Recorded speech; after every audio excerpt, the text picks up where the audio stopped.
एक गाड़ी लगातार हाईवे पे 6 घंटे से लगातार दौड़ रही थी और निरंतर दौड़ रही थी। उसी गाड़ी के अंदर 3 लड़के एक लड़की के साथ एक घिनौना कृत्य कर रहे थे, दुष्कर्म की घटना को अंजाम दे रहे थे। और जब वो लड़की इस बात का विरोध करती, तब उस लड़की की आवाज़, जो थोड़ी बहुत संभावना थी इस बात क्योंकि उस लड़की की आवाज़ बाहर चली जाएगी, उस लड़की की आवाज़ को कोई सुन के शायद हमें हमारे उस कृत्य को करने से कोई मुझे रोक देगा, तो वो लोग जो तीनों दरिंदे थे उस गाड़ी के अंदर पूरे फुल वॉइस में म्यूजिक सिस्टम को ऑन कर देते हैं। और जब म्यूजिक सिस्टम को ऑन कर देते हैं, जब पूरी तरह से आश्वस्त हो जाते हैं कि अब हमारी आवाज़ बिल्कुल भी बाहर नहीं जाएगी, या फिर लड़की की जो भी हरकत हो रही है, जो भी लड़की चिल्ला रही है, चीख रही है, उसकी आवाज़ बाहर नहीं जाएगी। लड़की दर्द से चीखती है, चिल्लाती है, कराहती है, इस बात के लिए गुहार भी लगाती है कि अब मुझे छोड़ दो, अब मुझे जाने दो, जो कृत्य आपने किया ये बहुत हुआ, अब मुझे छोड़ दो प्लीज़, दया की, रहम की। लगातार भीख मांगती है और मांगते रहती है और ये कहते रहती है हमारे घर वाले मुझे खोज रहे होंगे, हमारी माँ हमारा इंतजार कर रही होगी। वो इस बात को लेके बार बार गुहार लगाती है, हाथ जोड़ती है, पैरों पे पड़ती है, लेकिन उन दरिंदों के ऊपर इस बात का कोई भी प्रभाव नहीं पड़ता है। उन दरिंदों से वो लड़की बार बार रहम की, दया की भीख मांग रही थी, लेकिन वो तीनों दरिंदे बारी बारी से उसके साथ प्राकृतिक अप्राकृतिक जैसे भी हुआ, जिस तरीके से भी हुआ, उसके साथ वो कृत्य करते हैं, अपने आप को उस अंजाम तक पहुंचा लेते हैं जो काम वो कर रहे थे। या फिर यूं कहें कि पूरी तरह से काम वासना में जब अपने आप को तृप्त कर लेते हैं, पूरी तरह से अपने आप को संतुष्ट कर लेते हैं, या फिर यूं कहें कि उस लड़की का जब पूरी तरीके से उपभोग कर लेते हैं, उसके बाद उस लड़की को एक सुनसान रास्ते पे छोड़ देते हैं और इसके बाद वो लड़की अपने घर जाती है। दिल्ली के निर्भया कांड जैसी ये घटना लखनऊ के एक हाईवे पे घटित हुई। सबसे प्रमुख बात इस घटना की ये है कि इस घटना में कोई मिडिल और लोअर फैमिली की लड़की, कोई बच्ची नहीं थी, बल्कि इस घटना में एक पीसीएस अधिकारी की बेटी थी। इस यकीन मानिए, जब इस पूरी घटना को आप जानेंगे, जब इस पूरी घटना को आप सुनेंगे, तो आपके पैरों तले ज़मीन खिसक जाएगी, आपके होश उड़ जाएंगे और आप ये सोचने पे मजबूर हो जाएंगे, क्या कानून, शासन, प्रशासन और न्यायालय का डर ऐसे दरिंदों के मन से ख़त्म हो चुका है? क्या ऐसे दरिंदे बड़े ही शानदार तरीके से न सिर्फ वो कृत्य करते हैं, बल्कि कृत्य करके बाहर घूमते रहते हैं और कानून उनको पकड़ नहीं पाती है, और अगर कानून पकड़ती भी है तो जो सज़ा दी जानी चाहिए ऐसे दरिंदों को सज़ा नहीं मिलती है। यकीन मानिए, उत्तर प्रदेश की राजधानी लखनऊ के हाईवे की इस घटना को जब मैं बताऊंगा तो आपकी आंखें नम हो जाएगी, आपकी अंतरात्मा रो उठेगी। ऐसा बताया जाता है कि पीसीएस अधिकारी की जो बेटी थी, उसका नाम जो है, उस नाम को हम यहाँ पे नहीं रख सकते हैं, काल्पनिक नाम उसका प्रिया है। पीसीएस अधिकारी की लड़की प्रिया एक अच्छे नामी ग्रामी कॉलेज में पढ़ती थी और इसी बीच उसकी जो मानसिक स्थिति थी थोड़ी सी असहज हो गई थी। हम ऐसा नहीं कह सकते हैं कि वो ब्रेनलेस थी, लेकिन थोड़ी सी मानसिक स्थिति उसकी असहज थी और उसके उपचार के लिए वो लखनऊ के केजीएमयू मेडिकल कॉलेज में मनोचिकित्सक विभाग में वो जाती थी और अपना उपचार कराती थी। मतलब अपॉइंटमेंट जब उसका होता था तो उस अपॉइंटमेंट पे, उस समय पे वो वहाँ पे जाके अपना ट्रीटमेंट करवाती थी। 5 दिसंबर 2023 की ये घटना है, जब वो लड़की अपना ट्रीटमेंट करवाने के लिए उस मनोचिकित्सक के पास गई तो थोड़ा सा समय से पहले वो पहुंच चुकी थी। लखनऊ का केजीएमयू मेडिकल कॉलेज, जिस कॉलेज की अपने आप में एक बड़ी उपलब्धि है, उस दिन वो समय से पहले पहुंच चुकी थी और जब समय से पहले पहुंची तो उसको लगा कि डॉक्टर साहब से अभी मैं नहीं मिल पाऊंगी।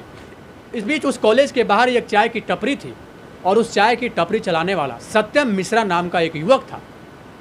चूँकि वो बार बार उस टपरी में जाती थी और वहाँ पे चाय पीती थी, टाइम एक्सपेंड करती थी, और जब वो समय से पहले पहुँचती थी तो वहाँ जाके चाय पीती थी, या फिर जब वहाँ से कॉलेज से निकलती थी, जाते और आते समय वो उस चाय के टपरी पे वो बैठ के चाय पीती थी। उस दिन समय से थोड़ा सा वो पहले पहुँच चुकी थी और वहाँ पहले पहुँच के वो सत्यम मिश्रा को बोलती है कि एक काम करो, मेरा फ़ोन पूरी तरीके से डिस्चार्ज हो गया है, घर वाले हमारी फ़ोन करेंगे और जब फ़ोन मेरा लगेगा नहीं तो वो लोग चिंतित हो जाएंगे, उन्हें इस बात की चिंता सताने लगेगी कि हमारी बेटी जब अभी तक गई है वो आई नहीं। तो इस बात को लेके मैं चाहती हूँ कि मेरा मोबाइल आप चार्ज कर दो, क्या मेरा मोबाइल आप चार्ज में लगा सकते हो? तो एक अच्छा फैथ बन गया था, एक अच्छा विश्वास बन गया था, चूँकि वो उस चाय के दुकान पे बार बार जाती थी और बैठती थी और टाइम एक्सपेंड करती थी। तो उस चेहरे को, सत्यम मिश्रा के चेहरे को वो भली भांति जान चुकी थी। तब सत्यम मिश्रा उसके इस बात को सुनता है और कहता है कि पास में एक एम्बुलेंस लगी हुई है, दीदी अगर आप चाहो तो मैं आपकी मोबाइल उस एम्बुलेंस में लगा सकता हूँ। जब तक आप चाय पियोगी तब तक आपका मोबाइल भी लगभग चार्ज हो जाएगा। प्रिया बोलती है ठीक है। प्रिया चाय पीने लगती है और इस बीच सत्यम मिश्रा उस एम्बुलेंस में जाके प्रिया का मोबाइल चार्ज में लगा देता है। तब तक चाय पीना ख़त्म हो जाता है प्रिया का और 5-10-15 मिनट बीत जाते हैं। इसके बाद प्रिया सत्यम मिश्रा से कहती है कि सत्यम एक काम करिए, आप मेरा मोबाइल ला दीजिए क्योंकि मेरा मोबाइल अब कुछ हद तक चार्ज हो ही गया होगा। सत्यम बोलता है ठीक है दीदी, मैं जाता हूँ, मोबाइल आपकी लेके आता हूँ। इसके बाद उस लड़की को लेके सत्यम मिश्रा उस एम्बुलेंस तक पहुँचता है जहाँ पे कि मोबाइल चार्ज में लगा हुआ था, जहाँ पे एम्बुलेंस पहले खड़ी थी। जैसे ही वहाँ उस जगह पे वो पहुँचता है, वहाँ पे एम्बुलेंस खड़ी ही नहीं थी। वो तुरंत एम्बुलेंस के ड्राइवर को फ़ोन करता है और कहता है कि कम से कम आपको इस बात का ख्याल तो होना चाहिए था कि मोबाइल इस गाड़ी में लगा हुआ है और आप जब जा रहे थे तो मोबाइल चार्ज से निकाल के आपको दे के जाना था, बिना मोबाइल दिए आप चले गए। तो उसके बाद वो ड्राइवर उधर से कहता है कि दीदी को बोलो कि उनका मोबाइल सही सलामत इस गाड़ी में लगा हुआ है। हमारी जो एम्बुलेंस है वो डॉलीगंज में रुकी हुई है, आप डॉलीगंज आ जाओ और यहाँ आके अपना मोबाइल लेके चले जाओ।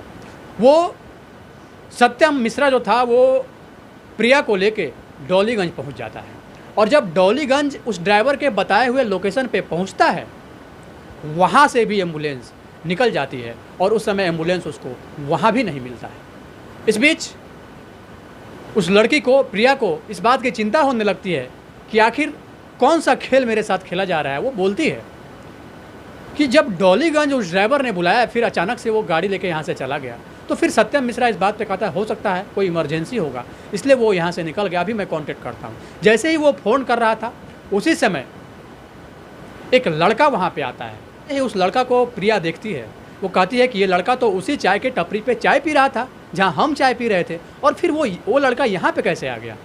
तब सत्यम कहता है ये मेरा दोस्त है, क्योंकि दीदी आपका मोबाइल उस एम्बुलेंस में था तो उसे भी इस बात की चिंता हो रही थी और मैंने ही फ़ोन करके उसको बुलाया था। उस ड्राइवर को फिर से फ़ोन किया जाता है कि डॉलीगंज इलाके में आपने बुलाया और यहाँ से आप निकल गए। तब फिर वो कहता है कि हम डॉलीगंज से निकल चुके हैं और अभी हमारी गाड़ी IT चौराहे के पास लगी हुई है। तो सारा कुछ क्लियर हो गया। इसके बाद एक वैगनार कार वहाँ पे आके लगती है और जैसे ही वैगनार कार आके वहाँ पे लगती है, सत्यम मिश्रा कहता है कि चलते हैं इसी गाड़ी से, क्योंकि अब वो ड्राइवर बता रहा है कि वो गाड़ी डॉलीगंज इलाके से निकल के IT चौराहे के पास पहुँच चुकी है, तो अब हमें वहाँ जाना चाहिए, तब मोबाइल आपका मिल सकता है। क्योंकि जाना तो पड़ेगा और मोबाइल की बात थी तो प्रिया को लगा कि चलो यहाँ तक आ ही गए हैं और जब गाड़ी आ गया है तो और आसानी होगी, हम लोग ओवरटेक करके जितना जल्दी से जल्दी हो सकता है अपना मोबाइल अपने पास ले लेंगे। इसके बाद उस वैगनार कार में वो दोनों, प्रिया और सत्यम मिश्रा के साथ जो वहाँ पे लड़का था वो और एक ड्राइवर जो वैगनार कार लेके आया था वो, मतलब यूँ कहें कि उसमें 3 लड़के हो गए, जिसमें एक सत्यम मिश्रा था और बाकी एक लड़की जो प्रिया थी वो हो गई। आपको बताते चलें कि जो लड़का वहाँ पे पहुँचा था, जिसके बारे में प्रिया क्रॉस क्वेश्चन कर रही थी कि इसको मैंने उस चाय के दुकान पे देखा था, उस लड़के का नाम मोहम्मद असलम था और जो लड़का गाड़ी लेके, वैगनार गाड़ी लेके वहाँ पे पहुँचा था, उस लड़के का नाम मोहम्मद सुहेल था। असलम, मोहम्मद सुहेल और सत्यम मिश्रा, ये तीनों उस गाड़ी में उस लड़की के साथ बैठ जाते हैं और IT चौराहे की ओर उनकी गाड़ी अब आगे की ओर बढ़ने लगती है।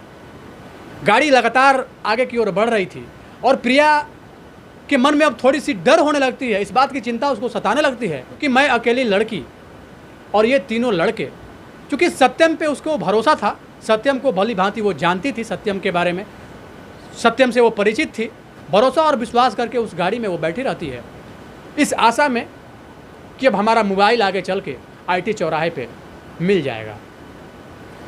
गाड़ी अपने तेज़ रफ्तार से आगे की ओर बढ़ रही थी। कुछ दूर चलने के बाद जब उसकी गाड़ी IT चौराहे पे पहुंचती है तो IT चौराहे पे भी गाड़ी नहीं मिलता है। जब उस ड्राइवर से सत्यम मिश्रा फिर कांटेक्ट करता है एम्बुलेंस के ड्राइवर से और कहता है कि आपने मुझे आईटी चौराहे के पास बुलाया था और अभी आप आईटी चौराहे से भी निकल गए, तो ड्राइवर कहता है कि इमरजेंसी पे इमरजेंसी मुझे आ रहा है, इसलिए मुझे बार बार अलग अलग लोकेशन पे जाना पड़ रहा है। आपको अगर मोबाइल चाहिए तो आपको बाराबंकी के रास्ते में आना पड़ेगा। हमारी गाड़ी काफ़ी आगे निकल चुकी है। तब वो जो तीनों लड़के थे उस कार को लेकर आगे की ओर बढ़ जाते हैं।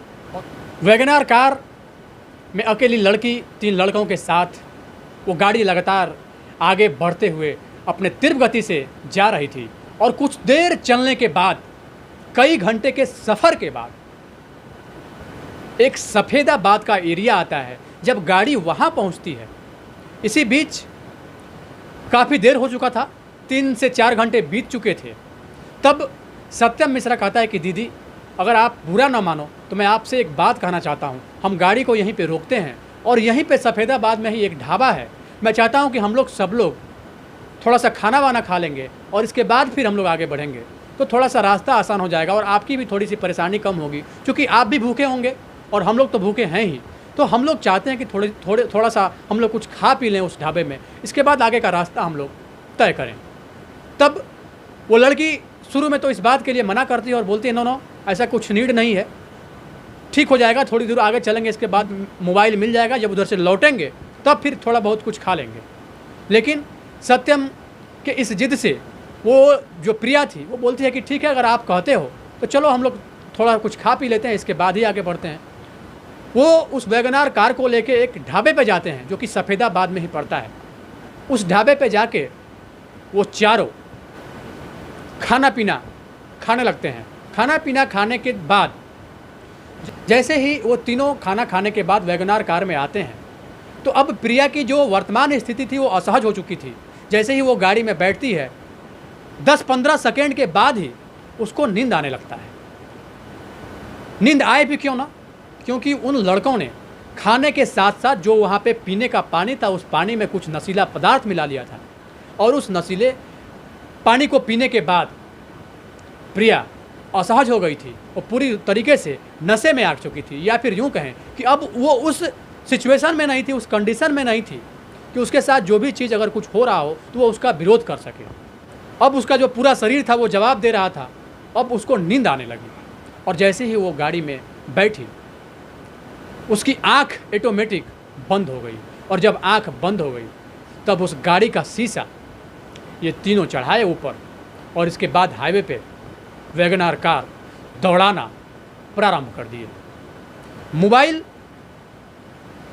लेना या मोबाइल दिलवाना तो महज एक बहाना था, असली काम तो उन लोगों को अपने अंजाम तक पहुंचना था। और वो लोग अब जिस कृत्य के लिए उस लड़की को उस गाड़ी में बैठाए थे, जैसे ही वो लड़की नशे में आई, जैसे ही आउट ऑफ कंट्रोल, वो तीनों लड़के असलम खान, मोहम्मद सुहेल और सत्यम मिश्रा, ये तीनों मिलकर उस लड़की के साथ बारी बारी से दुष्कर्म की घटना को अंजाम देने लगते हैं। वो लड़की का जब आंख खुलता है तो उस सारे कृत्य को वो देख रही होती है, उस चीज़ को वो फील कर रही होती है, लेकिन उसके शरीर में वो शक्ति नहीं बची थी, उसके शरीर में वो पावर नहीं था कि वो उस कृत्य का विरोध भी कर सके। उस जैसे ही थोड़ा सा विरोध करने की कोशिश करती है, वो तीनों लड़के उसका मुंह दबा देते हैं। वो लड़की चिल्लाना चाह रही थी लेकिन वो चिल्ला नहीं पा रही थी, वो कुछ बोलना चाह रही थी लेकिन वो बोल नहीं पा रही थी, क्योंकि वो पूरी तरीके से वो लड़की उस कार के अंदर नर्वस स्थिति में हो गई थी। इस बीच उस लड़की की आवाज़ बाहर ना जाए, इस बात के डर से वो जो शीशा होता है वैगनार कार का, उसको पूरा ऊपर तक उठा लेते हैं और उठाने के बाद उस गाड़ी में जो साउंड सिस्टम लगा होता है, जो म्यूजिक सिस्टम लगे होते हैं उस गाड़ी में, उसको पूरे फुल वॉइस में बजाना स्टार्ट कर देते हैं। और जब एक गाना ख़त्म होने के बाद दूसरा गाना चलता है, दूसरा गाना ख़त्म होने के बाद तीसरा चलता है और ऐसे लगातार चलते रहता है। और इस बीच लगभग 6 घंटे तक वो वैगनार कार हाईवे पे दौड़ती रहती है और वो तीनों उस लड़की के साथ बारी बारी से प्राकृतिक अप्राकृतिक या फिर जैसे जब जो भी जिस तरीके से हुआ, उन तीनों ने उस लड़की के साथ दुष्कर्म की घटना को अंजाम दिया। और जब पूरी तरीके से वो तीनों लड़के संतुष्ट हो गए, अपनी काम वासना में तृप्त हो गए, इसके बाद उस लड़की को एक सुनसान चौराहे पे छोड़ दिए। जब उस लड़की को वहाँ पे छोड़े तब तक उस लड़की की जो मानसिक स्थिति थी थोड़ी सी सहज हो चुकी थी, उसका नशा भी थोड़ा कम हो चुका था। उसको इस बात का एहसास तो बिल्कुल था कि मेरे साथ क्या हो रहा है, लेकिन वो विरोध नहीं कर पा रही थी, सिर्फ इस डर से कि कहीं ये लड़के मुझे मार न दें। इसलिए वो बहुत ज़्यादा विरोध भी नहीं की और इसके बाद अपने साथ जो भी कृत्य होता रहा उस कृत्य को वो झेलती रही। और जब वो लड़के उस लड़की को एक सुनसान रास्ते पे जाके छोड़ दिए, वो लड़की वहाँ से कुछ दूर आगे चलती है, इसके बाद से लिफ्ट लेती है और लिफ्ट लेने के बाद फिर वो अपने एरिया में जाती है और वहाँ अपने एक सहेली के घर में जाती है, जो उसकी दोस्त वहाँ पे रह रही थी, उसके घर जाती है और उसको सारे घटना की जानकारी देती है कि मेरे साथ क्या हुआ। उसकी सहेली कहती है कि जो हुआ सो हुआ, भूल जाओ, तुम अभी अनमैरिड हो और इस घटना का जिक्र अगर तुम किसी से करोगी तो तुम्हारी बदनामी होगी, सोसाइटी में तुम्हारी बदनामी होगी, तुम्हारे परिवार की बदनामी होगी, क्योंकि तुम एक आम फैमिली से नहीं आती हो, तुम एक PCS अधिकारी की बेटी हो। तो तुम सोच सकती हो कि तुम्हारे पिताजी की, तुम्हारे पापा की इस सोसाइटी में कितनी बड़ी बदनामी होगी। वो लड़की चुप हो जाती है, वो भी मनी मन ये सोच लेती है कि मुझे इस घटना का जिक्र अब नहीं करना है, जो हुआ सो हुआ।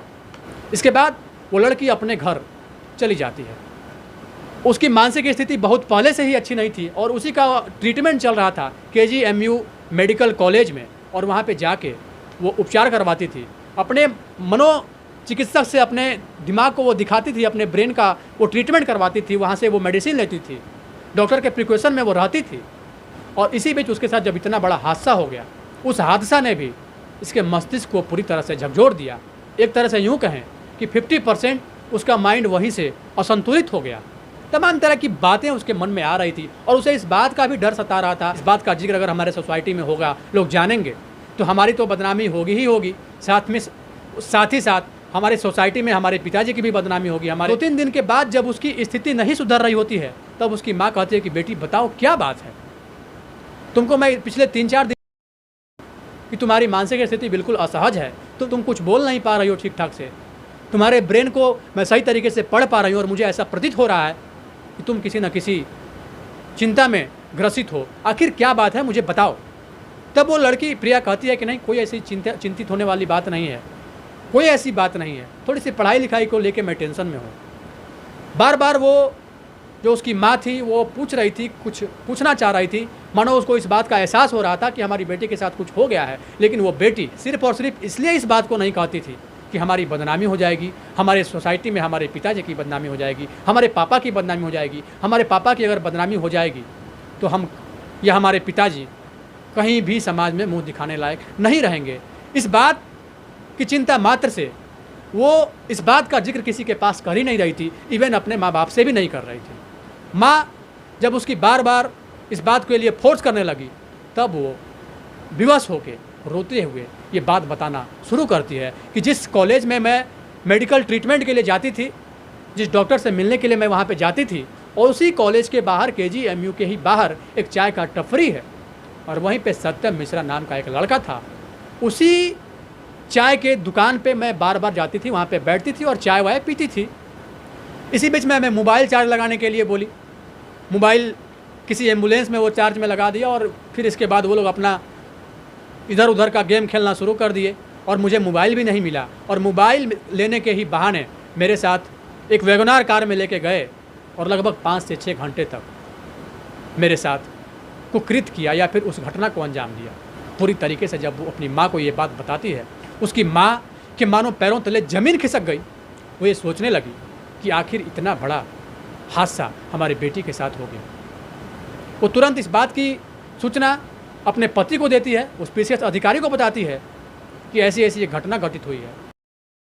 वो PCS अधिकारी जो निकटवर्तीय थाना वहाँ पे वजीरगंज थाना पड़ता है, उस थाने में जाके इस बात की 5 दिसंबर 2023 को ये घटना घटी थी। और ये लोग जो रिपोर्ट लिखवाते हैं, 10 तारीख को प्रिया अपने पेरेंट्स के साथ वजीरगंज थाने में पहुँचती है और वहाँ जाके इस बात की सूचना देती है, इस बात का एक FIR दर्ज करवाती है। पुलिस FIR करने के बाद तत्काल त्वरित कार्रवाई करती है और प्रिया के बयान के बाद सत्यम मिश्रा की भी गिरफ्तारी उसके चाय के ठपरी से हो जाती है। और जब सत्यम मिश्रा की गिरफ्तारी होती है, उसके बाद सत्यम मिश्रा जो उसके साथ जो 2 फ्रेंड थे, असलम खान और मोहम्मद सुहेल, दोनों को भी गिरफ्तार पुलिस वाले कर लेते हैं और इसके बाद इन तीनों को गिरफ्तारी करने के उपरांत जेल भेज।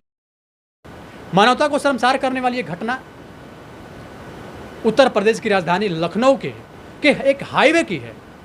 जो घटना 5 दिसंबर 2023 की ये घटना थी और 10 दिसंबर 2023 को FIR दर्ज होने के बाद ये सारा मामला प्रकाश में आया। कहा गया है ना कि इंसान और जानवरों में जो फ़र्क होता है सिर्फ और सिर्फ उनके सोच का फ़र्क होता है। जानवरों में सोचने और समझने की शक्ति नहीं होती है। वो किसके साथ क्या कर रहे हैं, कौन उनका भाई है, कौन उनकी बहन है, उन्हें इस बात का बिल्कुल भी चिंता नहीं होता है। वो इस बात को समझ नहीं पाते हैं। जबकि दूसरी ओर अगर मानव की बात करें तो मानव को इस बात का एहसास होता है कि हमारी बहन कौन है, हमारा भाई कौन है, हमारी माँ कौन है, हमारे पिता कौन है। बाकी अगर कृत्य की बात कर दें तो दोनों में सेम सारी चीज़ें होती है, लेकिन अगर फ़र्क होता है तो दोनों के सोच का फ़र्क होता है और इसी फ़र्क को आधार मान के हम लोग ये कह पाते हैं कि ये मानव है और ये जानवर है। लेकिन जो वो तीनों दरिंदे थे वो मानव रूपी जानवर ही थे, क्योंकि उनको इस बात का तनिक भी परवाह नहीं था कि वो जो करने जा रहे हैं क्या करने जा रहे हैं। एक तरफ प्रिया को वो सत्यम मिश्रा दीदी बोलता था और दूसरी ओर उसी दीदी के साथ इतने बड़े खौफनाक घटना को उसने न सिर्फ अंजाम दिया बल्कि अपने साथ साथ 2 अन्य लड़कों को भी लेके उसके साथ पूरे 6 घंटे तक वो कृत्य करता रहा और लगातार करता रहा। इस घटना से न सिर्फ लखनऊ बल्कि पूरा प्रदेश दहल गया कि आखिर जब एक PCS अधिकारी की बेटी, एक PCS अधिकारी की लड़की भी सुरक्षित नहीं है तो फिर अभया क्या, निर्भया क्या, सौम्या क्या या फिर दिव्या क्या। दोस्तों, इस घटना को बताने का उद्देश्य किसी के दिल को दुखाना नहीं, किसी के अंतरात्मा को ठोस पहुंचाना नहीं, बल्कि आपको सचेत करना था, आपको जागरूक करना था, आपको जताना था और आपको बताना भी था कि आप किसी के साथ कहीं जा रहे हैं तो आप इतना जल्दी सहज अवस्था में ना हो जाएं, इतना जल्दी आप किसी के ऊपर भरोसा ना कर लें। खास करके लड़कियों को इस बात का पता कि जो भी सामने वाला इंसान उसके साथ व्यवहार कर रहा है वो कैसा है, गुड टच या फिर बैड टच, इन दोनों के टच के बीच के अंतर को समझने की भी आवश्यकता है। और जब वो लड़की पूरी तरीके से समझ जाए कि जो उसका टच हो रहा है वो गुड टच है या बैड टच है और इसके बाद ही वो आगे की ओर अपना कदम बढ़ाए। और बाकी इस पूरे घटना को लेके आप क्या सोचते हैं, आपकी क्या राय है? आखिर इस पूरे घटनाक्रम में सबसे बड़ा दोषी कौन है? क्या दिव्या ने उस सत्यम मिश्रा के ऊपर भरोसा और विश्वास करके गलत किया?